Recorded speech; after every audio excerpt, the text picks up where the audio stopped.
역시 이재명 대통령은 세간의 인사에 대한 우려를 알고 있었고 이미 그에 대한 대비책도 있는 것 같습니다. 이재명 대통령이 오늘 검찰의 수사 기소권 분리는 물론 만에 하나 검란의 움직임이 보인다면 바로 칼질하겠다는 뜻을 천명했습니다. 기존 대통령의 취임 100일 기자회견이라는 관례를 깨고 파격적인 취임 30일 기자회견을 한 이재명 대통령이 검찰개혁 관련 통쾌한 선언을 했습니다. 안 그래도 이재명 대통령은 대통령 당선 후 아무래도 대통령인 만큼 그간 검찰개혁 및 검찰청 폐지에 대해 강한 의견을 밝히지 않았는데 오늘은 단순히 검찰개혁 얘기를 넘어 검찰의 조작 날조 수사까지 언급했으며 심지어 선출 권력에 반항하는 임명 권력은 바꿔버리겠다는 의미심장한 경고도 날렸습니다.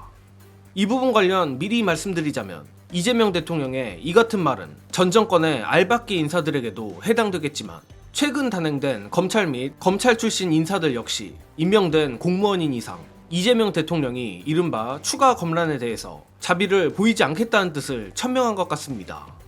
이재명 대통령은 오늘 30일 기자회견 자리에서 기소 자체를 목표로 수사하는 그리고 기소에 맞춰서 사건을 조작하는 일은 결코 있어서는 안 된다.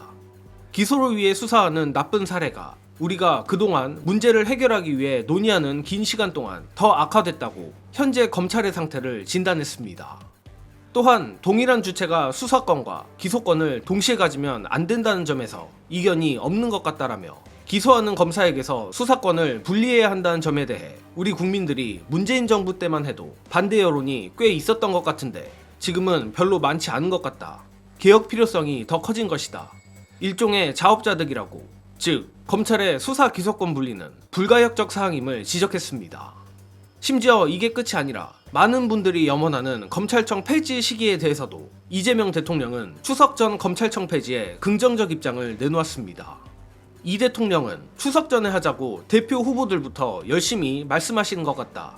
제도 자체를 그때까지 얼개를 만드는 건 가능할 수도 있을 것 같다고 밝혔는데 다만 완벽한 제도가 정착되기까지는 한참 걸릴 것이라며 중요한 것은 그때까지 정리할 수 있을 것이다. 국회가 결단하기 나름이라 설명했습니다. 결국 검찰개혁의 주체는 국회라는 것을 분명히 한 것이고 국회가 입법으로서 길을 터주면 사실상 행정부와 행정부의 수장 대통령은 그 길을 충실히 가겠다고 밝힌 것이나 마찬가지입니다. 고로 오늘 기자회견에서 밝힌 이재명 대통령의 검찰개혁 입장을 총정리해보자면 첫째, 검찰의 수사권 기소권 분리는 불가피한 사항이고 모두 검찰 스스로의 업보이다. 둘째, 추석 전까지 검찰청을 폐지한 건 국회가 하기에 달렸고 정부는 이에 협조할 것이다. 셋째, 대통령을 포함해 같은 선출 권력인 국회가 정한 것을 안 따르겠다면 가차없이 칼질해버리겠다입니다. 앞서도 말하긴 했지만 이 중에서 가장 통쾌한 건 세 번째 부분일 텐데 특히 이는 최근 뼛속까지 검찰주의자로 보이는 봉욱 민정수석 임명을 비롯해 친윤 라인으로 의심되는 검사들의 승진, 개혁 성향이 약해 보이는 정성호, 윤호중 장관 등의 인선에 대한 민주시민들의 우려를 의식한 것이 아닐 수 없습니다. 그리고 정리능이 생각하기에 이는 이재명 대통령이 단순히 일반론적 차원에서 하는 말이 아니라고 봅니다. 사실 문재인 정부에서 검찰개혁이 왜 실패했느냐를 생각해보면 좋게 말해 문 전 대통령의 사람에 대한 믿음, 나쁘게 말해 순진함 때문이라고 할 수 있을 것이고 구체적으로는 반란을 일으킨 윤석열 당시 검찰총장을 과감하게 칼질하지 못한 탓이 가장 큽니다. 그런데 그 검란 세력에게 가장 혹독히 당한 이재명 대통령이라면 본인의 퇴임 후를 위해서라도 검찰의 항명에 대한 칼질만큼은 아주 잔혹할 것이라 확신합니다.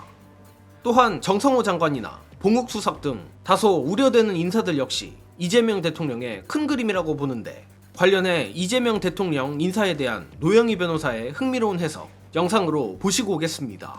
그나마 정성호라면 우리가 검찰이 10개를 다 잃지는 않겠네. 한두 개는 건질 수도 있겠네. 그래도 정성호는 9개 반은 뺏어올 거예요. 한 개도 안 주고. 네. 그게 대통령의 생각이라면. 그런 그림이었으면 좋겠어. 다 역할이 있다니까요. 여기 보면은요, 이제 김용민 의원이 있잖아요. 이 사람들 세게 지금 나가는 사람들이잖아요. 입법으로. 그 여기서 대통령은 가만히 서 있어. 누구 얘기도 응해주지 않아. 그냥 가만히 보고만 있어. 여기에 정성호라는 사람이 딱 이렇게 있어요. 이 사람이 김용민 이런 사람들하고 똑같이 세게 나간다? X지 그거는. 그건 완전히 바보의 노릇이지. 정성호 장관은 이쪽 팀하고 손잡은 것처럼 혹은 이쪽 팀을 생각해 주는 것처럼 일단 외부적으로 보여줘야 되는 거야. 그렇게 한다고 해서 이재명 대통령이 정성호를 못 믿냐? 그거 맞는 그렇지 거 않아요. 아니야? 정성호를 그렇죠, 믿어요. 그렇죠. 그러니까 서로를 아는 사람들끼리 이 일을 한다는 거예요. 그러면 옆에 있는 요 아까 말씀드린 검찰들은 이제 정성호를 조금 따르면서도 얘네들하고 상대도 하지 마. 김영민 이런 애들이랑 상대해봤자 나만 피곤해. 말도 안 먹혀 이분들은. 그쪽은 너무 세니까. 예. 그러니까 난 정성호를 통해서 봉욱을 통해서 누굴 통해서 이렇게 간단 말이에요. 이 세 명의 네. 완충제약을 통해서 그 완충제들이 알아서 해. 이게 대통령 그리는 그림인 거죠. 나 같아도 그렇게 하겠지. 아마 검찰개혁 관련해 이재명 대통령의 명시적인 입장은 오늘이 마지막일 것으로 예상하며 이후에는 노영희 변호사가 예측한 대로 국회와 이른바 완충지대 인사들에 의해 진행될 것입니다. 하지만 그와 별개로 검찰은 끊임없이 어떻게든 자신들의 기득권을 지키려고 할 것이고 아마 머지않은 시일 내 재벌은 못 버리고 공개적으로 이재명 대통령에 항명하는 검사 몇몇이 나올 수 있다고 봅니다. 정예능은 이때가 아주 볼만하지 않을까 하는데 신상필벌을 확실히 하는 이재명 대통령 스타일상 검찰의 간보기식 검란 결과는 아주 참혹할 것이라 생각합니다. 물론 그런 일이 없다면야 최고겠지만 저 검찰의 생리상 거의 불가능이라 보며 이재명 대통령은 그 전 대통령과 달리 밟을 때 확실히 밟는다는 것을 보여주기 위해서라도 검찰이 스스로 지옥의 길을 택하는 것도 나쁘지 않을 것 같습니다. 이번 소식은 여기서 마칩니다. 영상 봐주신 여러분 감사합니다.